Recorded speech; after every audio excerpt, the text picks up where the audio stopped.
Welcome to Your Business, Your Life with Matt DiFrancesco, your personal financial technician. Whether you've had years of success in your business or just starting out, High Lift Financial can help you create a vision for your business, life, and family, and align these for generational wealth. So as they say, what happens in your life affects your business. And now, on to the show. Well, hello, and welcome to Your Business, Your Life with your host, me, Matt DiFrancesco again. And I know all of us are kind of starting to enter into fall now. So hopefully some of the hot weather that the most of the country's been experiencing is we're getting through all of that. But we got a really hot topic tonight and a really hot guest, which I'm excited about. Charis Santillie. And Charis is a life balance coach for high achievers. And her signature program, Busy to Balanced, is designed to help business owners and CEOs achieve self-awareness, find space for the things they really want in life, and to improve their mental fitness so they can gain more peace of mind. And she also understands business because she's been an entrepreneur for 20 years, and she understands how our mental challenges can hold us back from achieving the life that we want. She also has her own podcast, Charis Your Life, which is one of the top 200 in U.S. business Apple podcasts. She's married and has a furry child, right? Yeah. No human babies, but I got a fur baby. That's okay. So Charis, welcome to Your Business, Your Life.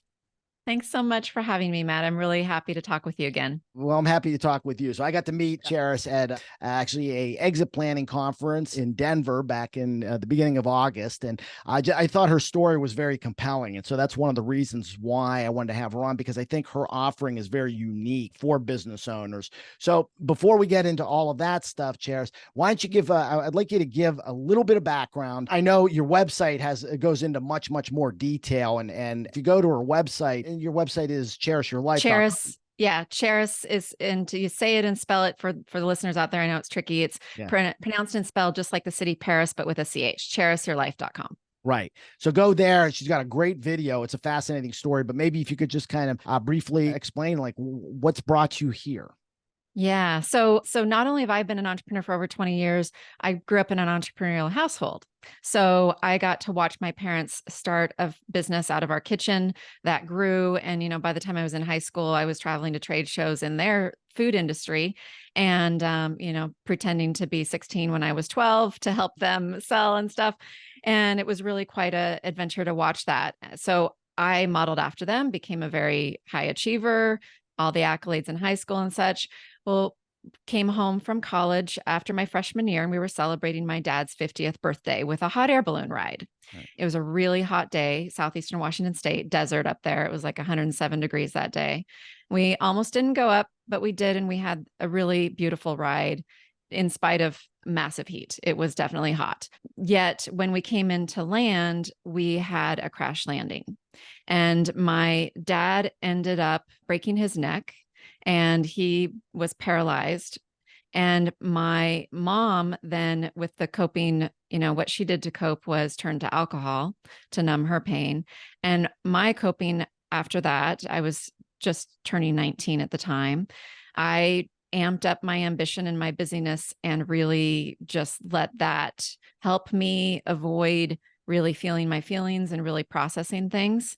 And so our lives quickly turned upside down with this freak accident. And that shaped me. It shaped all of us, but for me, for a couple decades in a very busy, go get it kind of zone. Right. Again, took that entrepreneurial, already was in my blood and kind of the way I just already operated, but it amped that up. And I would definitely say workaholic, definitely was work hard, play hard, work hard most of the weeks, then vacation 1 or 2 weeks. I could actually sign off, but that was kind of it. And then it was literally head down most of the other days for the rest of the year. And eventually I found that was not sustainable or great for my mental and physical health. And so about 11 years ago, that's when certain things happened when I was at a business conference, and I ended up meeting a life coach, coming to understand that there was even a thing of life coaching that I really wasn't in my world at the time. And then started seeking guidance from her. Then fast forward, I found that that was so helpful and empowering to me on top of therapy as a separate type of a support. So I decided to become a coach myself. And here I am helping coach people that are in different ways, but similarly managing their life in such a way that they're, maybe tending to be overly busy to avoid some things. And they're kind of at that stage where they're realizing they want to shift that, or they're at the end where they're literally changing from busy to different type of a life and trying to navigate that change too. So these different transitional periods of life. Okay. Okay. Yeah. And transitional periods are can be very, very stressful because again, I always tell people, like, especially like, let's say a business owner is transitioning out of their business. The actual work is like putting a puzzle together. There's, this piece and that piece, and you put them together. But if you don't have the picture on the box, it makes it very difficult to actually put that picture together. So, I think kind of getting the mindset right and helping to create that vision is vitally important. Even when you're living your life, even if as you're building your business, finding, what do you want your ideal life and business to look like? Because it's very easy to get lost in business. Would you agree with that?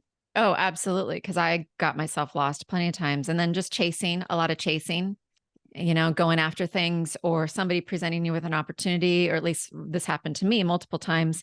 And I wouldn't really slow down to check in. Is that the best thing for me in my life?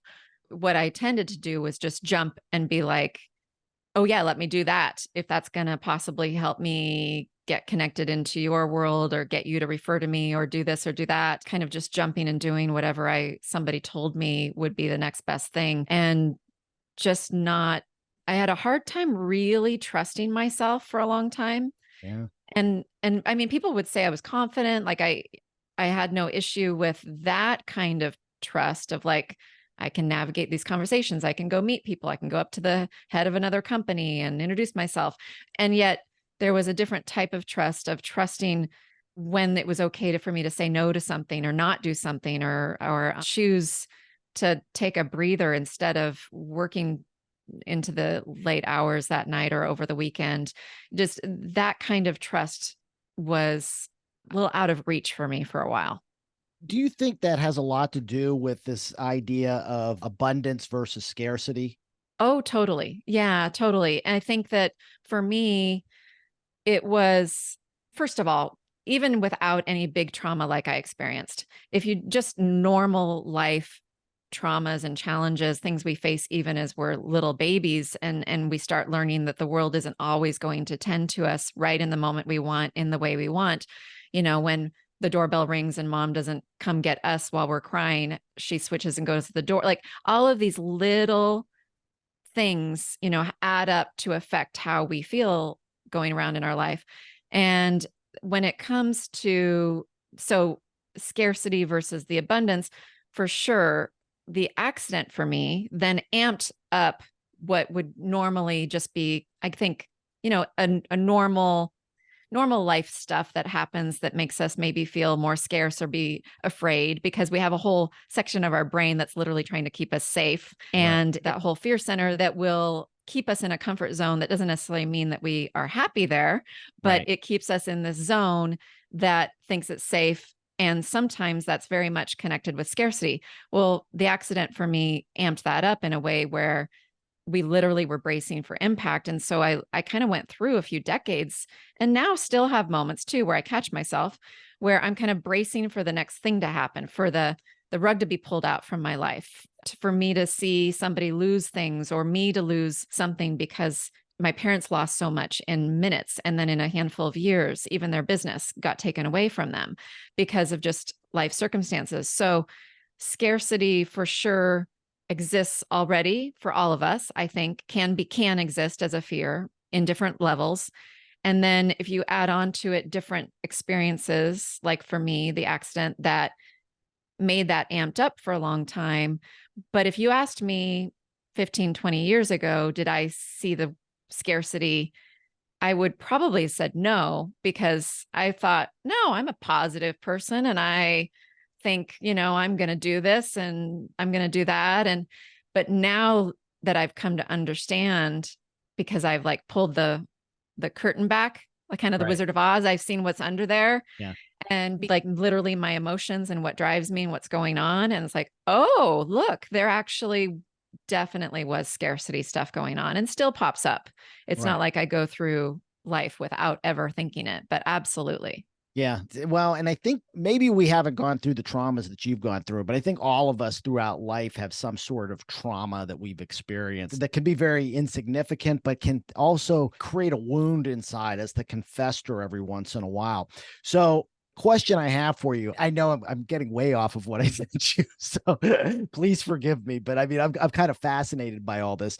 So there's an aspect of this that is psychological that is probably, some people need therapy to do this. You talked about Mhm. that. But then there's the life coaching aspect of it. And, we were talking about this before we started recording is, it's not that life coach thing is overused. So what's the difference? What's something that differentiates you from, first off, what a therapist does, and then second, what differentiates you as a life coach? Okay. So the real like simple, this is very generalized because there's a lot of different types of therapy. Like even just a few years ago, I did a new type of therapy that for me, EMDR, Oh, yeah. that I did some sessions, fabulous. And so like different types of therapy, but I'm going to just generally speak about therapy in the way that I think, typically think of it, which is like typical talk therapy. Right. Okay. And so if we look at typical talk therapy, which I've done for 30 years Mhm. and believe highly in, as well as many other modalities. But if we look at that, typically it's looking at the past. It's addressing a lot of things in the past. Coaching, true traditional coach, and this is kind of touching on, and I'll expand on that too. Like term coaching is used in is much more broadly than it initially was. But if we look at true traditional coaching and life coaching in comparison to therapy, it's more focused on taking a person exactly where they are and where they want to go. And I'm taking them right where they are right now and where they want to go. And it's not that we don't ever address the past. It's just that it's not as focused on the past as therapy usually is. It's more, where are you at right now? Where do you want to go? And what's getting in your way right now? Now, if something comes up that's really deep rooted, and it's a recurring story of the past that they just can't let go, or something's going on there, and I may make a suggestion that maybe some therapy might be helpful for them in certain ways. There's certain ways I can address certain things in the past. It just depends, the client, the situation, what it is in the past, if therapy would be better suited. But doing both at the same time is often hugely beneficial because we come at it from very different ways. And when it comes to coaching, so like my foundation, I'm a certified fearless living coach and a certified fearless trainer. And fearless living was started by Rhonda Britton, who was one of the first like 10 life coaches in the world Wow. back in like, I think around the 80s or so.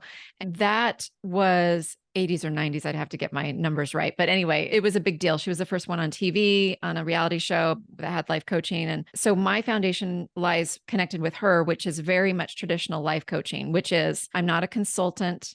I don't have an agenda. I am taking the client where they are right now and where they want to go and helping them figure out how to get there. And if they change their mind along the way, that's cool too. And oh, by the way, they started off with goal A. Well, it turns out that really what's underneath that is actually goal B that they didn't even realize was a goal, but they needed me to help uncover that actually is the thing that they want to do. And Right. so maybe goal A needs to go out the door, or maybe it's later, or maybe it's connected, or, whatever, but I have no attachment to any of it because I'm not a consultant. I'm not like, for instance, when you're working with a client doing the financial plan or exit planning, a lot of that is very concrete with, well, we're looking at these numbers and these things, and there's a place you want to get to. Right. And when we're doing a coaching session, I want forward movement, ideally. Mhm. And yet it's all up to the client and what's going on with them. But I have no specific plan or what it's going to look like. Yeah. No, and I understand it completely where you're coming from, because it's actually interesting. I think that's one thing that differentiates me too. Whether it's working on a financial plan or an exit plan, I think, the first step I typically take with the client is helping them. And it's really more guiding, kind of sounds like what you're doing, Mhm. guiding the client to what their personal vision looks like. And for a lot of them, it's really scary. It's really scary. And that's why, even when I do a financial plan for a client, I never call it a financial plan, because to me, a financial plan is this, we've kind of crunched the numbers and here's goals and stuff that you put through. And we put it in a nice leather binder, and I show it to you with all the charts and graphs and the circles and arrows and paragraph on the back of each one. That's actually to Alice's restaurant. So again, dating myself. But anyway, binder, the client takes it and they put it on the shelf and they never see it again. It just collects dust. I call it a roadmap. Okay. Because life gives us changes. Sometimes our goals change too. And so it sounds to me that really, when we're talking about the difference between therapy and the coaching that you do, therapy is more addressing the issues and healing things from the past, where you're providing the tools to help move them to the future. Am I correct? Yes. Yeah. And it is, it ends up healing things from the past because things Right. are uncovered. It's just the focus is more on the present and going to the future. And then we just see what pops up from the past. But yeah, absolutely. Very much about tools. And then how to apply those tools, finding the key piece is willingness. Finding, is the client willing to, it's one thing you can read a book, listen to a podcast, get a bunch of tools, but are you willing to use the tool?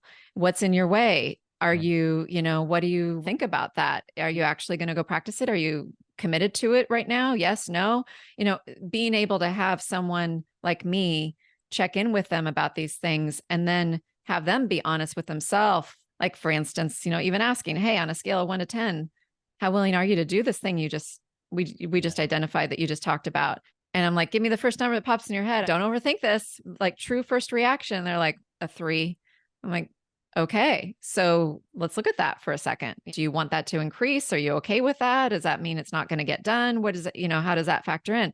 And these are things that are hard to do on our own. Oh, It's yeah. hard to increase our awareness and understand and catch ourselves in things. Cleaning up language. People will say certain words over and over that they won't even catch. One client who kept calling everything crazy, calling herself crazy, and this is crazy making. And I called that to her attention because in the way she used it and as frequently as she did, it was actually very disempowering. Yes. Yeah. And we use these words all the time that we don't realize, and the stories that we tell, and we're so used to them because they're like, and our brains are used to them. And we've literally wired ourselves to, believe this belief that we have. So taking someone else to just reflect back who's not attached to anything here, they're not like your spouse or your, friend or whatever, who's wanting to kind of have things go a certain way for you. Just like, hey, I just noticed you happen to say this 3 times in the last 10 minutes. Right. How do you feel when you say it? Does it help you? What's it bringing up for you? All those things. So those are Oh, a few examples. yeah, awareness is massive. And I think just making people, having the help to make you aware of things. I mean, I've been working with a coach for the last 13 years. And a lot of it is, some people think, well, do you really need somebody like that? Well, I like to think I'm a fairly smart guy. I can figure stuff out, but it's good to have somebody out there that can point some of these things out, because I always tell, and I tell clients, even when I'm working with them, that that's why you need sometimes an outside advisor, whether it's financially, whether it's in a transition plan, whether it's in just your everyday life, that's outside the battle. Back in the Civil War and the Revolutionary War days, where were the generals? The generals were usually up on top of the hill. Why? Because if they were in the battle, the smoke and the gunfire and the cannons would just, I mean, the complete chaos, they'd never be able to know how to direct their troops. Where up on the hill, they could see what was happening and then be able to direct troops. And so I think in a lot of ways, that's where there's a real benefit to that, to having that person that can kind of look outside the battle of our lives and say, do you notice that you're saying that? Oh, do you notice that, you constantly reference this, and again, there are little habits that we've developed over times, but it's amazing. There was a book came out years ago called What to Say When You Talk to Yourself by Shad Helmstetter. I don't know if you ever read Hmm. that one. It's really No. good. It's a really good book. And that's what it's all about. It's all about how we end up wiring ourselves by our self-talk. But the amazing thing that he said, they did scientific studies and they found when you change your self-talk, you literally can change the wiring in your brain. And it's fascinating. My coaching training primarily, well, it's focused in fearless living, but also positive intelligence. I'm a trainer through that as well. And both of these, the foundations they're rooted in neuroscience because the creators of both of these modalities and frameworks really neuroscience really geeks and understood and wanted to understand the brain more and figure out simple ways to hack and take advantage of the neuroplasticity of our brains and being able to change and rewire. I mean, that what that means is that we can change the way we think, and changing the way we think changes how we feel, Right. and vice versa. They can have this wonderful effect. And it's like we've got these, I like to talk about them like super highways in our brain of these patterned thoughts and patterned ways of being. Hmm. And at first, it's like carving a goat trail or a deer trail. Hmm. And it's like you can barely see it, and you're just you don't really have a clear path. That's where having a coach or somebody to help guide is really powerful. Right. Because just to start that off on your own, especially in our busy lives and all these responsibilities and people and things and stuff in the world and the news and da da da da da, it can be really challenging to be like, well, I'm tired of this superhighway that I got going on here. But boy, that goat trail, that's a lot of work. I don't even know where to go. So that's also really where a coach can come in. And you mentioned earlier guide. That is exactly how I like to think of myself, as a guide. Right. And without a destination in mind, except that my big, like what I want, my want is that people just feel better, whatever Right. that looks like for them. I want everybody to feel better more Yeah. of the time in their life. Oh, exactly. It's so true. I was going to tell you the story offline, and then we decided to kind of save it. So I had this one client. He's actually my very first collision client. Was working with him and had been working with him for about a year or so. My coach does this very high level business planning every year, and a lot of it, the first part of it is about mindset, and then the second part is really about kind of creating your ideal life and lifestyle. And one of the big questions, if retirement was not an option for you, what would your life and business look like? So anyway, this client came to me and afterwards, and he said, "Can I get some time with you?" And I said, "Yeah, sure." And he goes, "Can you give me like a morning?" And I'm like, "Okay." So we met at this coffee shop. There was a private upstairs room, and he starts throwing up about his marriage is in shambles, and he doesn't feel compatible with his wife and his kids who are in the business. They're banging heads all the time. It was just, this is out of my wheelhouse. So I'm kind of like, whoa. So I just was like, well. And I just started telling him my story. Actually, I got him to go to a program where he had a huge conversion, and then started getting some books to him. And what's interesting is originally when he was thinking about transitioning the business, what he realized through this process was what I really want to do is I want to empower my employees, and I want to create a culture that helps to develop them and utilize their gifts and natural talents to do it. And so all of a sudden now his whole perspective is completely different. He's got his son and key guy who can run the day-to-day operations in the business, but now he's taking more of a 50-foot. And it's really just by, again, this idea of personal development and maybe a realization. And I mean, it was more by accident than anything. I'm not trained to do this, but again, he started taking it upon himself and started utilizing tools. I was telling you, I'm a personal development junkie. So I've been, I'll hand books all the time. Oh, you got to read this one. And he was not a reader. Started reading these books, and it's amazing. All of a sudden, it's like how this transformation kind of happened. So we talked a little bit about offline about the idea of personal development. And I want you to highlight that. I know we're getting close to time here, but the importance of it and why people should be investing in themselves in these type of things. And also in working with a coach, somebody like you, to help to grow as a person. Well, I think that it's so easy, especially I know your audience is primarily business owners, Right. and it's so easy to get ourselves so wrapped up in our business and our responsibilities, whatever they may be, involving family and all these things.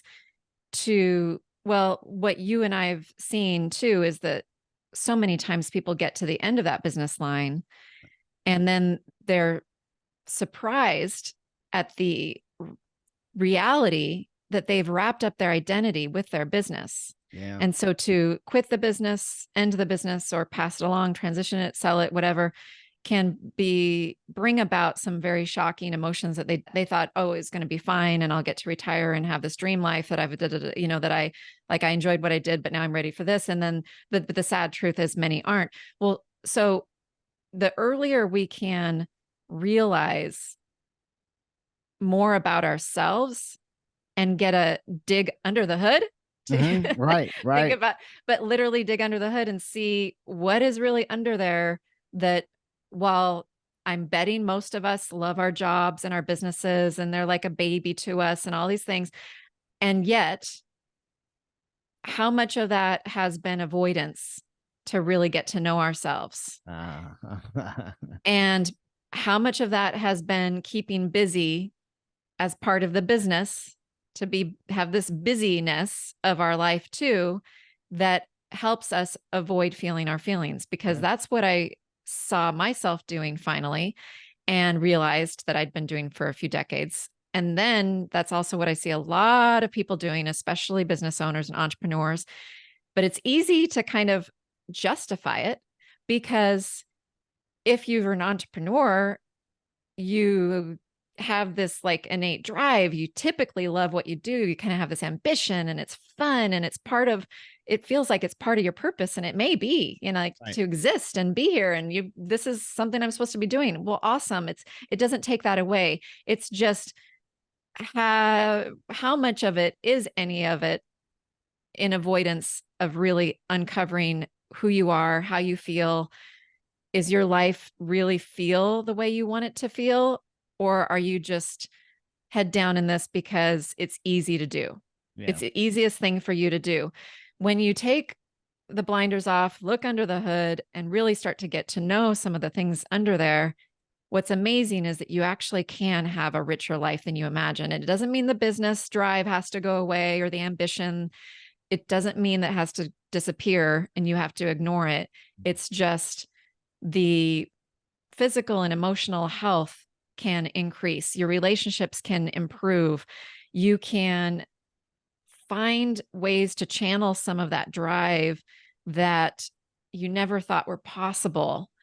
And it's just, it's hard to put into words until you're there. But if you're there, if you feel like your life's just a little off, things are a little out of balance, things are just not quite, you don't feel as satisfied as you thought you would be, or you're at the end of the line with your business and you're like, this is just, dang, I don't know. I'm scared to face this. There's all these different moments of life. I think that there's just, it may be, listen to the whisper, listen to your intuition, listen to your gut, whatever you want to call it.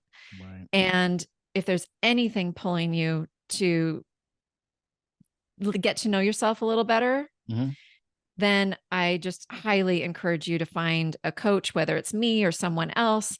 Follow someone, listen to them for a while, and just see who resonates. If you find me intriguing, I've got the podcast, I've got some other opportunities and things, but I think that exploring and learning more about yourself, I personally believe, is actually one of the key purposes of our lives. My personal belief is that one of the reasons we exist as a human is to experience and then uncover more about ourselves and face these feelings and learn how to feel feelings and not be afraid of them. Right. That's and have a really rich, fulfilling life in a bigger sense of those words. Yeah. And that's, this is exactly why I named the podcast Your Business, Your Life, because I just, in my 30 years of experience of working with family businesses in a lot of different capacities, I've learned that what happens in people's lives affect their business, and what happens in their business affects their lives. And so, you got to get both right. The whole idea of business is business, life is not true. It all intertwines. So Charis, we're way over time, and I could go on and on this. And I think, I'd love to continue this conversation at some point. I want to be respectful of your time too, but you want to let the audience know how they can get a hold of you? Yeah, absolutely. So you're listening to this podcast. Maybe you want to check out mine, Charis Your Life. And a lot of my episodes are solo that are just shorties. And then occasionally I have on guests. And then I also have a couple options of, if you're in that zone where maybe you're catching it and you're still in the business owning zone and you have no desire to exit at any time soon, but you are feeling like you're kind of lacking that, at least that feeling of balance, Mhm. then my program Busy to Balanced is something you could consider, or one-on-one coaching. And so you can check out a free video at charisyourlife.com/video to get a little taste of my coaching, as well as learn more about that online course that includes monthly calls with me too. Or you can reach out to me to check and see if you want to talk about possibilities of one-on-one. And also for people looking to exit their business, that's primarily tending to be more one-on-one work, very much in specific to that transition and that time of their life. So reaching out to me and seeing what you think. But like I said, you can get a taste of me through my podcast, or going and checking out my site, or finding me on any social at Charis Your Life. That's awesome. And we're going to have all this in the show notes, so make it very easy for everybody to be able to find you. So anyway, Charis, I really appreciate this. So like I said, I hope we can continue this conversation because, like I said, I'm kind of a personal development junkie and I love this kind of stuff, and I can go on and on about it. So hopefully we can continue this sometime in the future. So I love that. that would be awesome. That would be Great. awesome. So, and last thanks always goes to you, the audience. Thank you for listening to Your Business, Your Life with me, Matt DiFrancesco. If you've not subscribed to the podcast, please click the subscribe button below. That way, when a new episode drops, it'll come right down on your devices. Or, if you're watching us on YouTube, please make sure that you subscribe. And I would appreciate it if you we're bringing forth here, especially with great guests like Charis. Please give us a 5-star review. That way, we continue to move up the charts. The way the algorithm worth, it gets out to more people. So anyway, with that, again, Charis, I want to thank you for being on, and thank the audience, and take care and God bless. Hey, I really want to thank you for listening to the Your Business, Your Life podcast. If you want to be notified when new episodes become available, click the subscribe button below. The information covered and posted represents the views and opinions of the guest and does not necessarily represent the views or opinions of High Lift Financial. The content has been made available for informational and educational purposes only. The content is not intended to be a substitute for professional investment, legal, or tax advice. Always seek the advice of your financial advisor or other qualified professional with any questions you may have regarding your business or personal planning. DiFrancesco Financial Concierge, LLC, DBA High Lift Financial, is a registered investment advisor. Registration with the United States Securities and Exchange Commission or any state security authority does not imply a certain level of skill or training.